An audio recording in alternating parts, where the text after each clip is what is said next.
Assalamu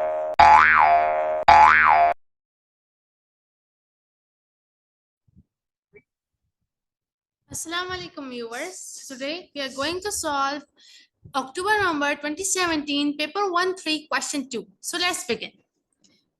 The maximum theoretical power P of wind turbine is given by the equation where P is the density of the air, A is the area swept by the turbine blades, V is the speed of the air, and K is the constant with no units. What is the value of N?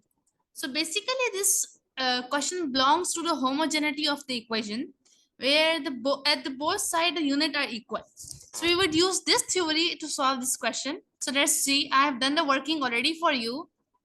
Here's this. So first you have to express all of the term in SI units. This is actually capital, I've written it by mistake. So you have to express all of the quantities in SI units. So for power, how would we find the unit of power? Power would be equals to energy upon time. Now you could use any formula of the energy. Energy is equals to mgh, which is the formula for gravitational potential energy. Now the unit for m, which is mass, is kilogram.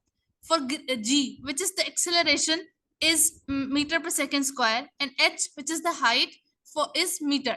So now when you simplify it, the unit for energy, only energy, okay, not for power. The energy is kilogram meter square per second square. Okay, now to find the unit for power, you would use this unit of energy upon time divided by second, because the unit for time is second, and then the unit would be kilogram meter square per second cube. Okay, now as you all know that the unit for density is kilogram per meter cube, which is mass per volume, and for area is meter square, and for speed is meter per second. Now to find the value of n, first you will substitute all the units in its equation. Like for power, you will substitute here, and for then for density, then for area, and then for speed. Remember, don't forget the value, don't forget n to the power for the units of speed. Now you could solve this question in two ways.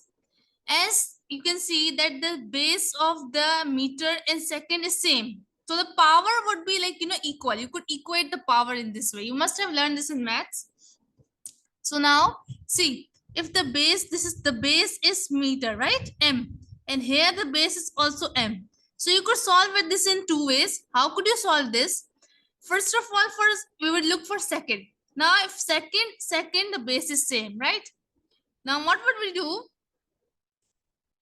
You would simply equate the powers. Now for here the power multiplies, so it would become -1n is equals to 3, right? Is equals to -3, as this s before equal to the power of second is -3. So minus minus cancel, n would equal to 3. The other way is that first you would simplify meter power -3 and meter power 2. You know when the bases are same, so the power add up. So -3 plus 2 is equals to -1, right? Now, and here the power of m is n. So it would be -1 plus n, or n minus 1 is the same thing, is equals to 2, because here the power of m is 2. So my n minus 1 is equals to 2. Now when you shift -1 here, it would become +1. So n would again be 3. There are two ways to solve this question, and the answer is option C for this question, and this is 3. Thank you so much for watching. Still, if you have any doubt, any confusion, you may ask in the comment section below.